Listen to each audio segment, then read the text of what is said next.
This is Trend Following Radio, where great thinking comes alive. Nobel Prize winners, legendary traders, best-selling authors, and the pros that know what drive us irrational human beings. I am your host, Michael Covel. Not filtered, raw, honest. That's my passion.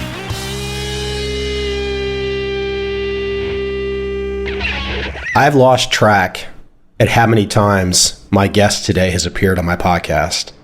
This might be his fifth time or fourth time. I would have to go double check. Charles Faulkner is my guest today. A fantastic mind, a fantastic intellect. He sees people and their behavior very clearly. I always love talking to Charles. Before I jump into my conversation with Charles today, let me offer two reminders. If you would like a free CD and DVD of Trend Following Extras sent to your house, simply go to iTunes. Real simple. Covel.com/iTunes redirects you to the iTunes page. Write a review at iTunes. I will gladly send you to your home or your office a free CD or DVD of Trend Following Extras. Come on, that's easy. And look, and you can say something nice on iTunes. You can say something mean. I can't control that. That's the nature of the beast. I put myself out there. People like, people don't like. Hey, people didn't like me. I wouldn't be doing my job. I've got to have some haters. I've got to have some people that sit around, at about 350 pounds, and they've got like a little doll, and they jam needles into it, right? Mike Covel doll, and they hit it in the head with needles. If I don't have those kinds of people, I'm not doing my job because I've not picked something that has enough to fight against. A subject area where there's so many people invested in doing the exact opposite thing as to what I generally talk about on my show with my guests. So again, write a review. I will send you a free CD and DVD. Simply send me an email to info@trendfollowing.com. Also, for the month of December, I'm having a special. For the first 25 people that respond, I will give special pricing on my flagship systems and training. A great place to start whether you are new or professional. A great trend following foundation with systems you can apply and use today. If you would like information on this special discount, send an email again to info@trendfollowing.com. That's it for the sales pitch stuff. On to Charles. I met Charles for the first time, I believe, in 2001. I remember distinctly reading about him in the New Market Wizards book by Jack Schwager. A just really interesting guy. In everything he always brings up, it forces me to look at things from a different angle, a different perspective. And that happens again today, too. I hope you enjoy my conversation with Charles Faulkner.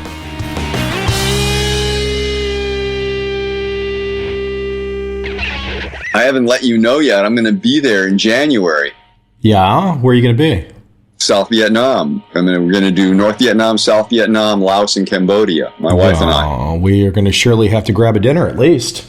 As soon as I've got the actual dates, I'll send them along.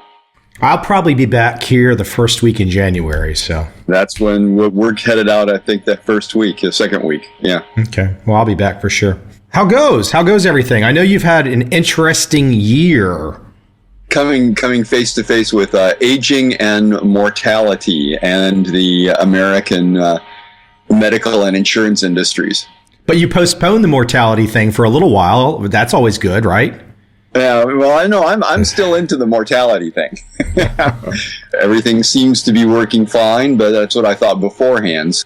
Uncertainty, the unknown unknowns. No. I tell you, I'm getting up tomorrow morning to go to a track in 95-degree heat and run sprints. Now, I don't know if this is going to help me in the long run or hurt me, but at least the blood will be moving somewhere. How else is everything? So where have you been recently? You've been in Europe. You're in Chicago today, yeah? Yeah, I live in Evanston now, the home of Northwestern University, a lovely little town with tree-lined streets and beachfront and the rest. If you have to be in the Midwest, it's a very nice place to be. Well, I tell you, I asked you for some talking points, not because I don't know how to prepare for guests. That's not the problem. The problem is preparing for you, because we've spoken so many times, but it's never boring, and you're never boring. You always have this fresh angle. And when I was looking through some of the notes you sent me, I was like, oh my gosh. And I thought the one that, I'm going to jump around on you today. I'm sure you don't mind, right? Not that I can mind now. You don't have a choice. So what I love, though, is you made a point, and I'm surprised. I guess some of the things that you sent me, I thought about, I just love them, because we all should think of these things, but we don't. And I thought and I don't know where you want to go with this or how you want to tie in, and I'll let you explain it, but the notion of fictional people. And even though somebody can tune into my podcast and they can listen to some really noteworthy folks giving some great wisdom, it's still a little fictional. Even if you pick up Jack Schwager's books, you still don't know these people. And so... Well, let's back up a moment and explain how we got to this point, because we both have the back. I don't know how I got here. Well, my claim is, and in one of my notes, is that famous figures of finance are fictional.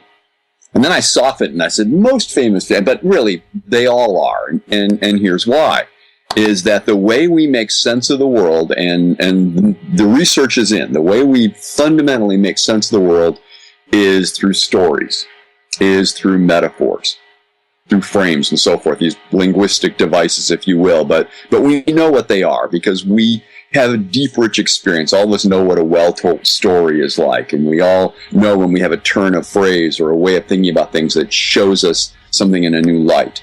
We can't not use these. And given our limited exposure to a Warren Buffett or a Soros or a Rogers, or, you pick the person that you admire, that we only know them through the stories that we get that are told about them.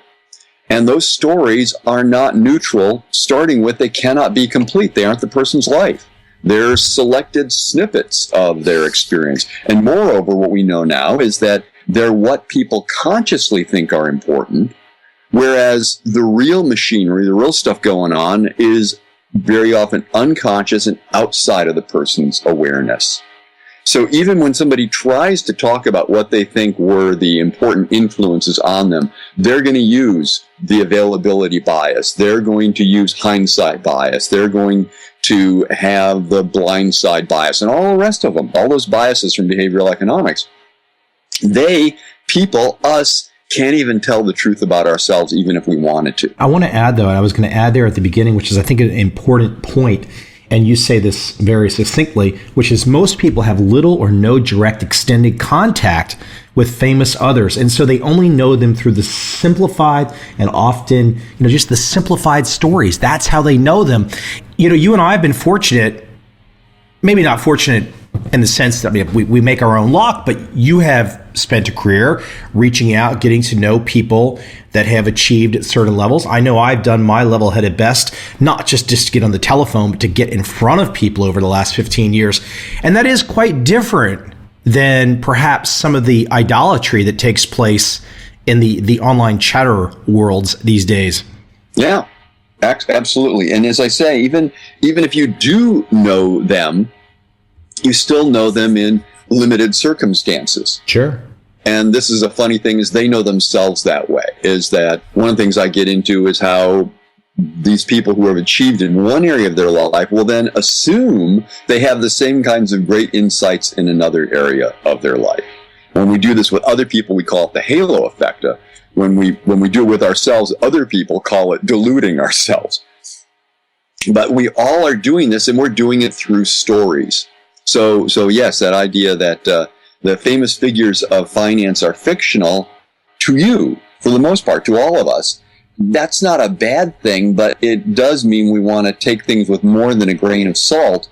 And I actually have suggestions around that in my work is you want to get the most down and dirty, detailed biography of other people. You really want to know how they day to day take up their lives. And of course, many people don't want to reveal that, particularly in the finance area. in meeting these types of people, you can see quite clearly, well, they put their pants on just the same way. I always found a lot of confidence in that. And then the issue is the nitty gritty details, like you say, is can you scientifically break their process down? Because if you can't, there's no reason, there's nothing you can really learn. I mean, you get back to the stories that you're talking about. So unless you can break down the process, it's very difficult to learn from some of these real but fictional people. So the other part of that is because, and again, the reason I'm on a horse about this is because it's become very popular in the things that I look anyway, is that narrative, which is saying stories bad, data good. And so it's like, avoid stories, don't listen to the stories. And I'm going, we are story generating creatures. We can't stop ourselves. The only choice we have is how we utilize the stories. And here's where I suggest that people begin to sort out, as you were just doing, the difference between a story and a strategy. Very often people think they have a strategy in the markets when in fact they have a story, and most often a story about the markets, and then they figured out some magic thing and they got rich. I mean, I hate to be that way, but to actually do the nitty-gritty work of figuring out, as you were just saying, scientifically, what is your system and how does it work, that actually takes effort and time and thought and development of skills and abilities. In the words of Tom Baldwin, everyone wants the money, but who's willing to do the work? Let me quote you on something which I think dovetails right into what you're saying. This is you. Most people's experience of money, markets, and market participants is their imagination. And it's not even that imaginative. It's mostly the same conventional ideas, definitions, and experiences that everyone else has about them. And I see that as such a great couple sentences. I see that on the internet just day in, day out. It's this cacophony of voices that it's just noise. It's noise pollution. There's literally there's no depth to it. There's no details. There's no learning. It's literally this race to just put 140 characters out to, I don't know what, to generate followers and this and that. But the whole idea of breaking it down, which is where you're going, I just don't see it in the big picture media narratives these days. It's all about fast food information, right? Isn't it? I don't know. Am I crazy? Well, let's slow it down for a second and say, well, what was I getting at there? And I was getting at the fact that we humans have these ways of processing information. It's called classic style in literature, just so I have something to hang it on there. But it means that when we use words, the words have one meaning, they mean what they say, and it's like we're looking on a window on the world with our words. That is, the words are accurately representing what it is we're seeing. That assumption, which is so deep and everyday, people don't notice, so they crank out the 140 characters or whatever. They think that they have an opinion about something, that opinion must be true, that idea must be true, because they can have it, because it's clear, simple, and vivid. And there's one of the key insights from the work of Kahneman and others, is that when we get a clear, vivid image in our head, and it's repeated a few times, we think that it's real and true. Now, I know that sounds crazy, but this is the other side I'm coming through. I've been through the looking glass. From the side of how the brain actually processes things, when people get a clear, vivid image of something, the markets, a market direction, a particular trade, then they're going to believe it's true. And unless they've got a richer universe, a deeper idea, as you were just suggesting, that moves beyond those conventional categories of what's a stock, what's a bond, what's a moving average, and so forth. Unless they really begin to dig into what those things are, but more importantly, how they work, then they're going to be using the same kinds of information as everyone else. And of course, when you don't think there are different kinds of information, what you will do is try to get it faster, sooner. Does that make sense? See, if you think that that's the only reality, then your only edges are more, faster, better. But if you go through the looking glass, which is what I'm claiming, if you begin to see that all information is complex and ambiguous, it has what's called stochastic uncertainty, which means it has noise and false positives, false negatives, and moreover, that it's endogenous, meaning the information changes the very environment, like high frequency trading did. And finally, that your view of the information is limited. Your ability to process information is limited. The information you get is limited only by the sources used. All those factors mean that you're getting a particular interpretation of the information, not the truth. Then suddenly there are other edges for you to exploit, which is what market wizards do. There are other ways to interpret, understand, and take advantage of the markets. But if you think that words are real and true in presenting facts, then you're stuck with faster, more, better. I'd like to let you go back to something within that little passage that I read from you, which is the notion of imagination, and you making the comment, which I just love, which is, and it's not that imaginative. That's just brilliant. People use the conventional categories to put things in the boxes, put things that everybody else uses, or in the words of Howard Marks. And if you don't know who he is, go get his book, The Most Important Thing, right now. Order it on Amazon. He does this thing where every chapter is the most important thing, which of course to a number of the realistic thinkers will go, well, how's that possible? Well, it's possible because Howard Marks is not in the same mental world you're in. And Marx says, if you want to succeed in the markets, you've got to do something different. You cannot be doing what all the other people are doing. In the same space that we're at, and I guess it's related. You might interpret it or state it a little bit differently. So what truly is independent thinking?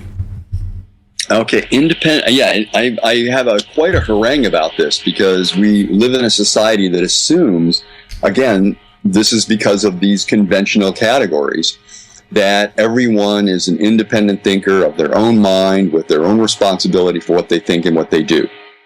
Okay, there's a lot of political thinking or philosophical thing we go into, but we're interested in the markets. What it is, when people are thinking with those conventional categories, they see the world and they divide up the world the same way everybody else does. Hence, the thinking is not independent. It's herd behavior. It's conventional. It's what everybody else is thinking. In fact, it's not thinking at all. To think independently, one needs to actually have gone through and thought through what those categories are. Are they things the person actually takes on or not? Do they agree with them or not? And this means moving beyond authority, just because somebody who authoritative says it. It means moving beyond the conventional categories. It means moving beyond herd thinking to where you're thinking what you're thinking because you've thought it through and that's what you think. Or, to put it in the vernacular of trading, the contrarian. I think a great example I've got a market example and a non-market example of herding that I'm thinking of. Number one, top of the list, are U.S. equity indices at all-time highs. Now, I don't have an opinion as to whether or not, I guess I have an opinion, but I don't have a trading view on it as to, the market's too high or it's too low fundamentally, so I'm going to do something. I don't have that. The market's up. You probably want to be long. You don't really want to be short when the market's going straight up. But when you talk about thinking independently and thinking outside the box, non-conventionally, I would hazard a guess that most people out there that are in mutual funds or they're long only have not pondered the idea that at some point in time to get your profits. I mean, everyone's not going to get out at the high. And I think that's kind of an outside the box thought. Is it? That's not like a typical conversation that's coming up on CNBC or Bloomberg, where you're talking about the notion that it's great that stocks are at all time highs and everybody's wealthy on paper if they're a buy and hold or a mutual fund, etc. But everyone can't get out at the high. It doesn't work that way. The math's against you. You even take the simple idea that if people follow the recommended, and I'm not talking to traders now, I'm talking about mom and pop, how do they handle their retirement? And they say save money and invest it in the markets. And I've seen statistics depending on when you started saving and when you needed to retire, that 25, 30 years, whatever in there. Depending on the start date and the end date, the amount left, even though you contributed the same amount in every scenario, could be 6 times different. In other words, for example, it could be $500,000 that you have, or it could be $3 million that you have, all depending on your start date and your end date. And see, there is a going against conventional thinking. That's not the typical conversation. The typical conversation is a simple heuristic of like, for everybody, it's the same situation and it's all going to be okay. Just trust the little heuristic of buy the mutual fund, go long, and forget about it. Yeah. And when you dig into the details, you find stuff like I just spoke about. Yeah. Hey, I'll give you another one I saw today. I don't know where he was from or how he got the data, but he got the purchasing habits of people on airplanes now that you can buy movies or buy extra snacks or whatever. And the herding influence, the social influence, that if you're sitting next to a guy who buys a bottle of wine, your desire to buy the next goodie or the next film goes up some like 30% higher. And they've looked at all the data, and it's just literally, if the guy sitting next to you does it, you've got a much higher degree chance of doing it too. Mm-hmm. Yeah. And this is the stuff from behavioral economics, and everybody wants to think, yeah, the other guy, he'll fall for that, but I don't. And the thing is, almost everybody falls for it. The thing is, by developing a greater detail, a much richer appreciation, understanding of whatever your area of expertise is, you cannot do it there. You still may do the movie on the plane, but at least you won't be buying the next thing just because the guy at the next desk or somebody you talked to on the internet bought an investment, and then you said, well, gee, I should get some action today too. Yeah, the idea is that people who realize there are different contexts, different situations, that they realize that there's a difference between their knowledge in the markets and the choices they make at the grocery store. People who begin to know about these context shifts, as I call them, or situation changes, that's an independent thinker. That's a sign of independent thinking. And the practice of that is independent thinking. Another point we were talking about in advance, which I just love how you say it. It's one of those ones that I told you, I was like, wow, it just triggered me thinking, which is, why are people, it's often, they got the big ego, there's some ignorance around certain issues, and they're also oriented to authority and to experts. And this is all happening at the same time. So there's the ego, ignorance, and authority. And you just, I sometimes shake my head. I mean, it's crazy. Talk about that for a second. To talk about that, I need to stick back to the idea that there are different kinds of minds, that we are not of one kind of mind.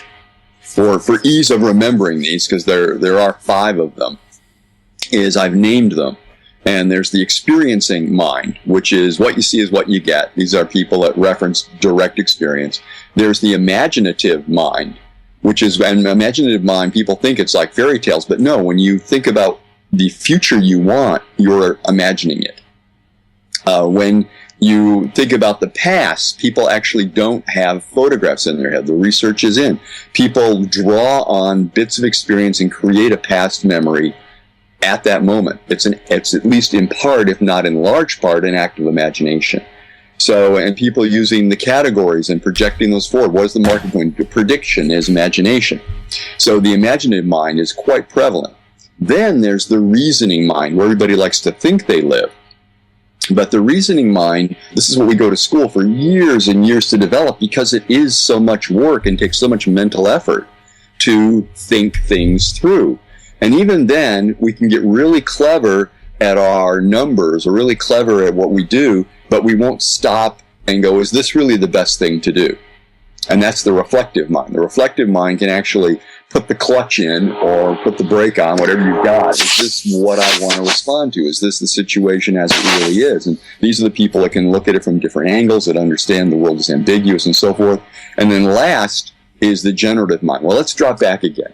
Is properties of the imaginative mind include being egocentric. And this is from the developmental psychology. All the research is in that people will hold very much to their own point of view. They see the world from their own eyes, and yet they're only using whatever imaginative ideas they have. And because of this developmental stage, they also still are looking out in the world, and they look to authorities. So you've got somebody that is very much in their own world, but is looking out and watching authorities and just taking anything that comes along. And when they see a resemblance, they go, oh, they're the same. It's like Apple is a technology company founded by a young upstart that made a lot of money. Facebook is a technology company founded by a young upstart. I'll bet it'll make a lot of money. That's resemblance. Any kind of resemblance, and bang, the imagination kicks in and puts those together. And this is the principal way. People don't like to hear this. Mostly people hang out in this mind, this imaginative mind. As I say, reasoning takes work, and most people only develop it in their area of expertise. Look, a lot of people listen to my podcast. There's some very bright, accomplished people listening to this podcast, but they don't want to think it's them. Whether it's the groupthink, the herding, some of the other issues you're talking about, it doesn't happen to the bright people. No, that's one of the great illusions that we have, is we think that we're our reasoning mind. One of the notes I sent you is, why is it that people do that? And the point is, there are different ways of processing information. That the imaginative mind is very image driven. It sees things and has feelings about it instantly and unconsciously. We know when we look at somebody if they're upset or they're happy. We know when someone's thinking.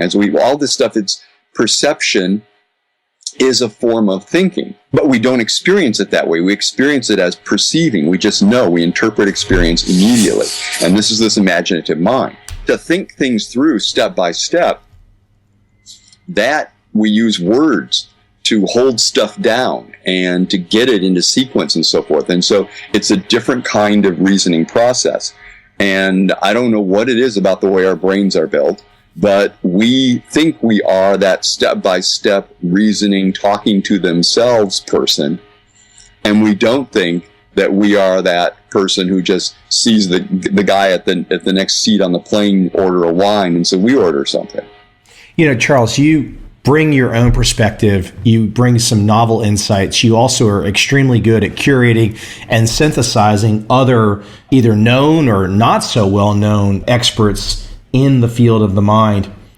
So the question I have, though, is when we look at all these details, we look at these great insights, this kinds of insights don't really affect behavior in a positive way. Now, clearly, some people will listen, read a Charles Faulkner, and will walk away and have a life-changing moment. But I'm guessing it's the rarity, it's the edge of the curve. It's not everyone. Most people might hear this or hear these kinds of conversations, these thought processes that you have, and they walk away and, oh, okay, that was kind of cool. And then it's back to something that's easy and familiar, like ice cream, potato chips. And I use that as a metaphor for everything that's easy, right? And people aren't really taking this stuff in. But why is that? Well, this has already been described by many professors and popularizers of behavioral economics. If I was to make a connection here, is that the imaginative mind is system one in the books that are out there, like Thinking Fast and Slow. And the reasoning mind, reflective mind, is system two, the thoughtful, deliberative, conscious part. The strategy that I've seen again and again and again in the literature is you use your conscious, deliberative part to repress system one, to try and hold it in check, to try and don't let it run away. The point is, right at the beginning, these very same professors and popularizers admitted that strategy doesn't work. Here it is in a phrase. Words don't change people. Experience does. Now, what do I mean by that? I mean that what one needs to do is to educate one's experience. And we talked in a previous podcast about a famous trader you knew who studied charts for years, just looked at probably millions of charts in the end. And he got an experience base to draw on. Experience changes people. The imaginative mind is that educating one's imagination rather than trying to suppress it which means to begin to think in more unusual ways about the markets, to get out, as you would say, get outside someone's comfort zone and seriously take on ideas about how the markets work that you disagree with, and see if you can understand how they work in detail. In other words, have other ways to understand the world and how it works, since they're both stories anyway. We can't get to the truth. That's what, again, the illusion of language, the illusion we have that what you see is what you get and it's all real. No, we're getting an interpretation of a complex, ambiguous, uncertain, limited amount of information world. Your question had to do with, what is it that this washes over people? And the point is, as long as we talk about it, it does. But when one begins to change their experience about it, then it begins to change oneself. Now, this again is contrary to the usual thinking. Conventional thinking is you need a strategy. And I'm not saying you don't need a strategy. Strategy is a good thing to have. What I'm saying is that to develop oneself, you need more than a strategy. You need a greater experience base.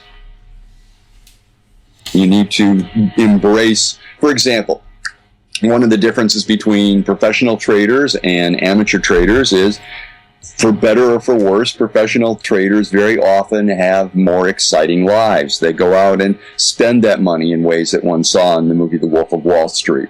Or they go and do exotic sports or extreme things. What that does is they have a wider emotional base than the trader who the most exciting experience they have is when the market goes against them. The professional trader with the wider range of emotions, they go, yeah, okay, I've been here before. I'm nervous, but I know what being scared is. I've been really scared. I did something really stupid once, and so I know what that experience is. So it offers them a mental context. Whereas for your mom and pop everyday person who's out there trading, unfortunately, trading is the most exciting thing they do. And hence, they go to the edge of their abilities, except they're actually beyond the edge at that point. They respond emotionally instead of responding to the trade because they don't have as wide a range of emotion. To go back to something we were talking about earlier, the market wizards, and I'll pass something on that I've seen over the years, and it hasn't changed. I often find I'm going to generalize here, two kinds of market wizards. And I'm talking about some of the noteworthy people that have really achieved highly. Everyone knows their names, all that kind of fun stuff. One of the types will just tell you literally exactly what they do. They're so confident and so comfortable. They just put it all out there. And their performance data backs that point of view.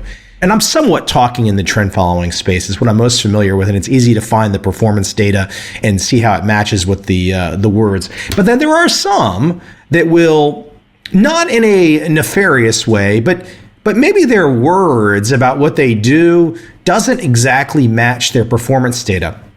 And where I'm going with this is what's so interesting to me are the third parties. The third parties that will listen to both types of individuals and then not be able to draw a clear conclusion because they can't think outside the box, and they get hung up on a word or a phrase that a noteworthy market wizard uses, and they don't attempt to think that there could be a reason why the words they're saying are not 100% true. And so I think there's a certain segment of the audience out there that gets confused because they hear mixed messages and they're not comfortable enough in their own skin to make a judgment that perhaps the $1 billion plus fund they just listened to might have given a little bit of cloak and dagger, not necessarily false, but they just don't feel that comfort.